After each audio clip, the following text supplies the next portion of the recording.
होलोब्रुक के छोटे से शहर में एक लंबे समय से भूली हुई बुराई की फुसफुसाहट फैलनी शुरू हो गई।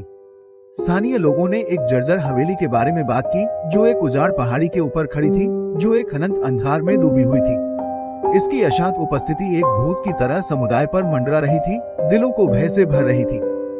एक चांदनी रात में साहसी किशोरों के एक समूह ने हवेली में अपने साहस और उद्यम का परीक्षण करने का फैसला किया।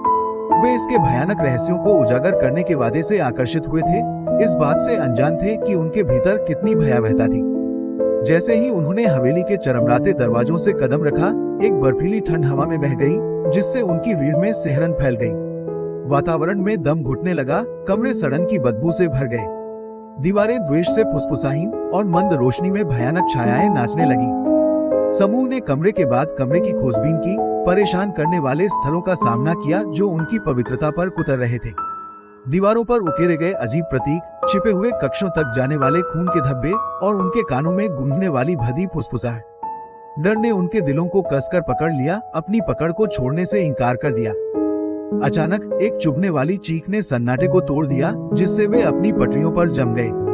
एक एक करके वे रसातल में गायब हो गए, उनकी भयानक चीखें हवेली की अतृप्त भूख ने निगल ली। केवल अंधेरा रह गया। होलोब्रुक मिशन की किंवदंती बढ़ती गई, आत्माओं की एक प्रेतवादित याद इसकी द्वेषपूर्ण शक्ति से खो गई। शहर के लोगों ने इसके बारे में बात करने की हिम्मत नहीं की, क्योंकि वे भीतर बसे हुए सुप्त बुराई को जगाने के डर से थे।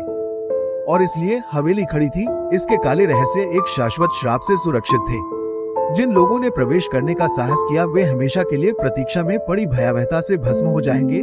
उनके भाग्य हमेशा के लिए घर की दुर्दशा से जुड़ गए।